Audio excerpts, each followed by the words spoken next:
What do you think can be found in the Boston Harbor? Honestly, I have no idea. Oh man, under the harbor? It's not something I thought about. There is probably ships. There's some tea. There could be some shipwrecks, maybe?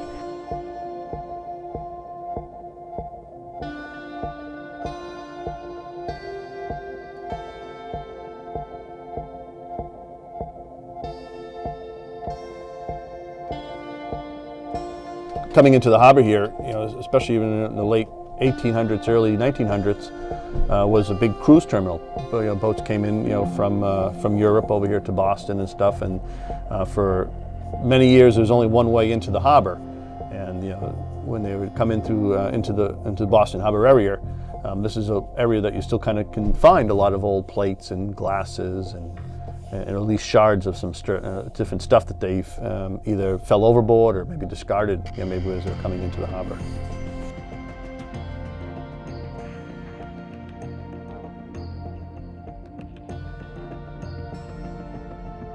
So the history of the wrecks is what's most exciting for me. So you get a chance to really get to swim through a museum.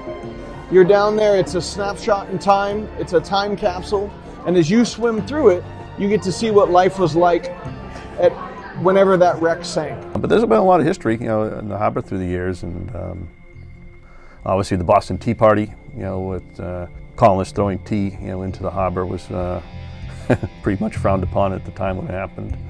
I mean, there's obviously a ton of shipwrecks that have happened over the years.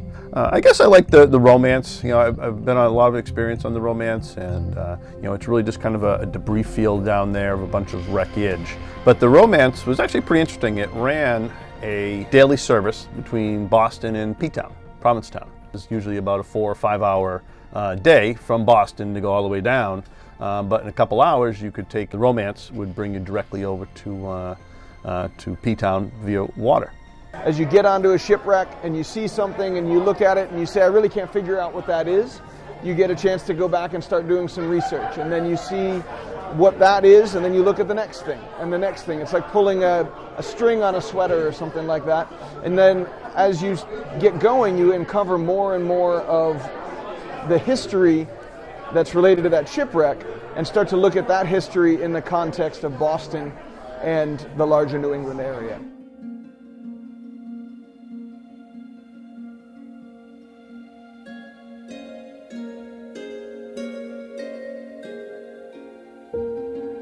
Artifacts are inherently interesting, and they do provide that tangible connection to the past, but they're really looked at as archaeologists to try to understand the past. They're not the end to what we're doing. They're just one of the sets of clues that we look at to reconstruct things that have happened in the past. And I think once they get the real story, it helps them really understand a lot more about the past and how that really influences the present.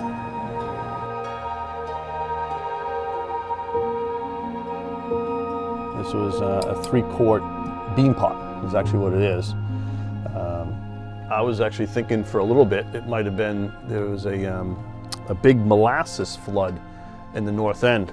And it just swept a whole bunch right through a lot of city streets of the north end, but might have even been part of that and just swept into the harbor and then sat in the mud for maybe 100 years or so.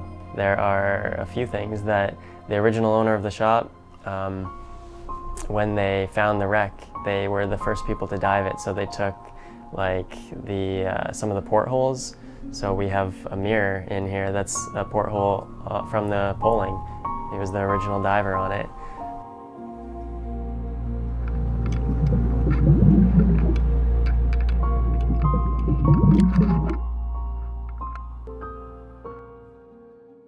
It was coming into the harbor, coming back from Provincetown, bringing people back from Provincetown from their summer beaches and vacations in some cases, and it was coming in a thick fog.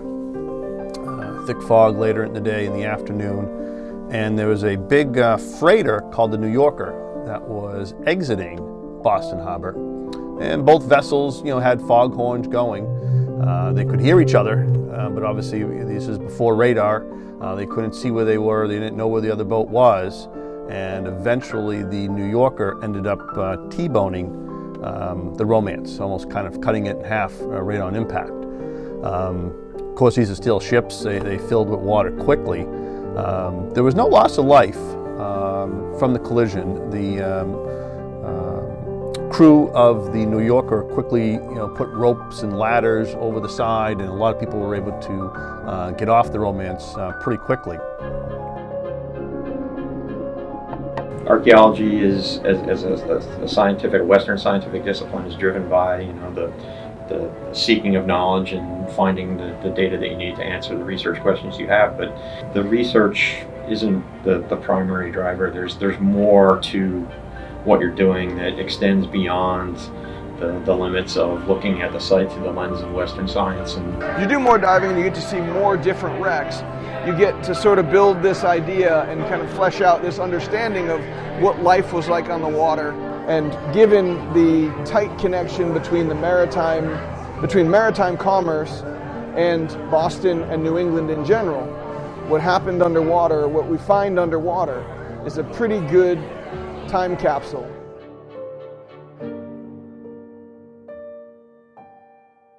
I don't know, there's something about seeing something in the shadows, and as you get closer, it kind of expands, and it's something that you've been wanting to see for so long, and now you're right at it.